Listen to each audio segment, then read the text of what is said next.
PCI Media Center, Manila.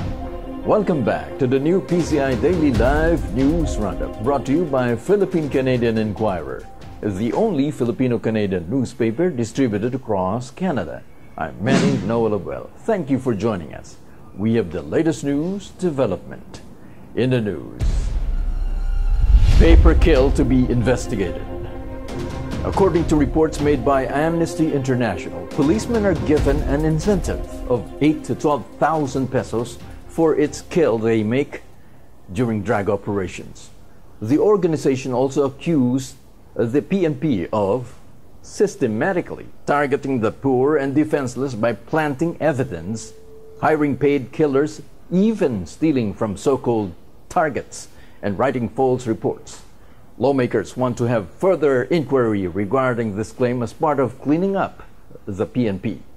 According to Senator Francis Escudero, there is no legal justification for using public funds to finance killings, and if Amnesty International claims are to be true, then the use of funding for the previous operations are illegal.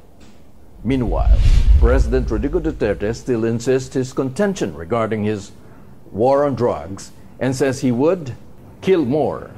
And if the claim is proven true, then Senator Escudero says he would have the support. The organization and PNP officials proven guilty will be charged with conspiracy to commit murder. CPP-NPA still on the U.S. Foreign Terror Organization list. State Department spokesman Mark Toner said the CPP-NPA is still on the terror organization list. He says, quote, "The CPP-NPA is a designated foreign terror organization and it continues to meet the criteria for such designation. It is mentioned that the government would want that CPP founder Jose Maria Sison be removed from the list in order for him to freely participate in the talks. However, the joint statement issued after the talks in Rome were silent on the proposal to remove Sison from the list. The CPP-NPA has been enlisted in the Foreign Terrorist Organization in 2002.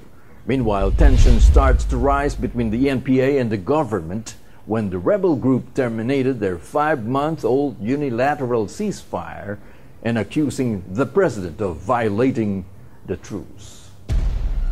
Cavite to possibly declare state of calamity.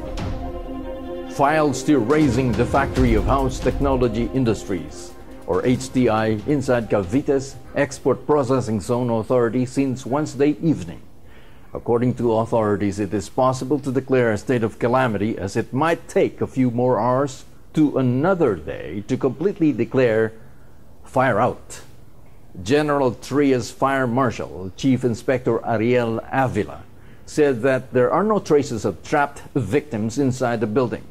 More than 100 workers were injured, 40 of them seriously wounded, while 10 sustained third-degree burns. Victims were rushed to the Divine Grace Medical Center and other hospitals in General Trias. HTI, a Japanese company, stated that they will shoulder hospitalization of the victims. And that's the roundup news for Friday from PCI Media Center, Manila. PCI Daily Live News Roundup is brought to you by CanadianInquirer.net, where you can browse for the latest news development with complete stories anytime. With our Philippine news team here in Manila, Feby Bolivar, our news editor, Gino Alcantara, graphics designer and video editor. I'm Manny Noel. Thank you for joining us. We'll see you again on Monday. Have a great weekend, everyone. Goodbye.